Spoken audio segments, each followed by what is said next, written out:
In the heart of Belgrade, where the Danube kisses the Sava River, an eerie tale swirls through the alleys and cobblestone streets.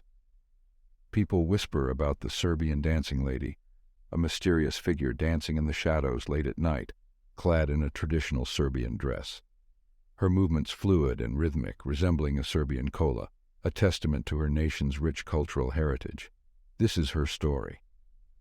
Olga's life had not always been filled with darkness. She was deeply in love with a fellow dancer, Ivan, a dashing and devoted partner who cherished her beyond measure. Together they danced their way into each other's hearts, a love born from a shared passion for their art. They dreamt of a future together, one filled with happiness and success in the world of ballet. But as their love grew, so did the jealousy of another dancer named Alexander. Though he was a skilled performer, Alexander lacked the charisma that came naturally to Olga and Ivan. He desired the adoration and acclaim that they received, and his envy festered into an all-consuming obsession. So Alexander began to concoct a sinister plan to sever their bond and steal the spotlight for himself. One fateful night in February, after a rousing performance, Alexander offered to celebrate Statehood Day with Olga and Ivan at a local tavern. In high spirits and good faith, they agreed. Dressed in traditional clothing, the night was filled with love and dancing with their proud fellow nationals. Little did they know, Alexander would lace their drinks with a powerful psychedelic drug.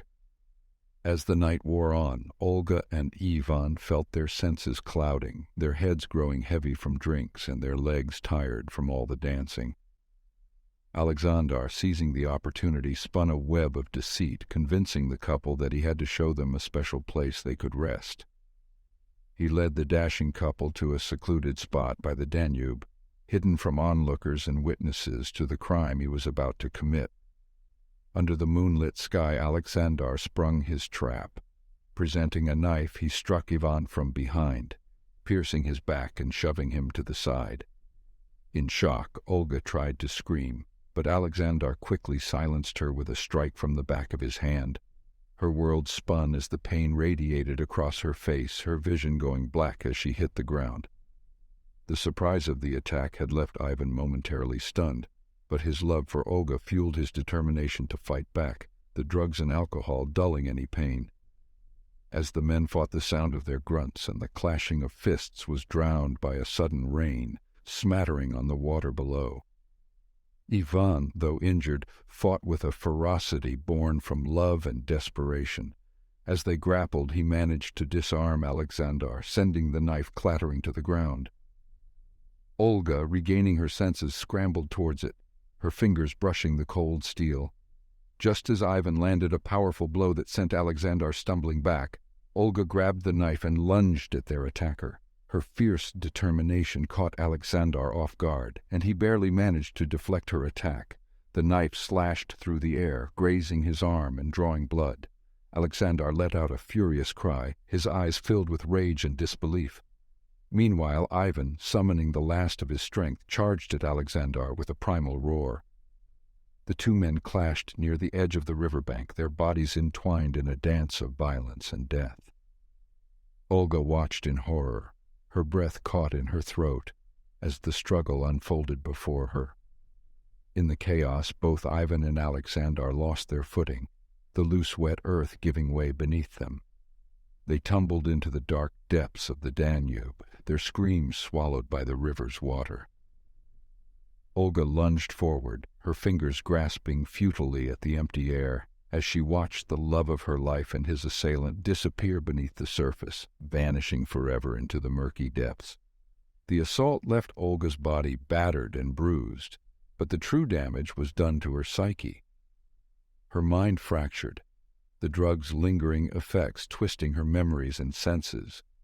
Her world irrevocably changed. She became convinced that Ivan was still out there, hidden among the shadows, and that she must protect him from those who sought to take him away. Clad in her traditional Serbian folk dress, Olga began to dance through the streets late at night, just as she'd done the night she lost him. Her movements were fluid and rhythmic, a haunting echo of the happiness they once shared. And that's how Olga became the Serbian dancing lady, a tragic figure who roams the cobblestone streets driven by love and loss. Anyone who dared approach her was met with a ferocity fueled by her broken mind.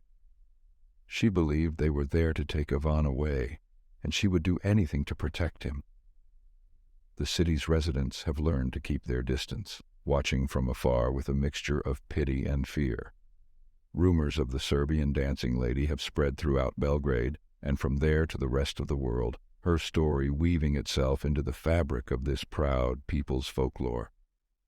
Some Serbs claims to have seen her ghostly figure gliding through the alleys, her sorrowful cries for Ivan echoing in the night. Others swore they have heard the faint sound of a kolo, the traditional Serbian dance, echoing over the old cobblestone streets. The Serbian dancing lady have become a living legend. Yet through the terror and the tragedy, Olga's love for Ivan have endured, a testament to the unbreakable bond they had shared, a bond that will continue to haunt the streets of Belgrade for generations to come.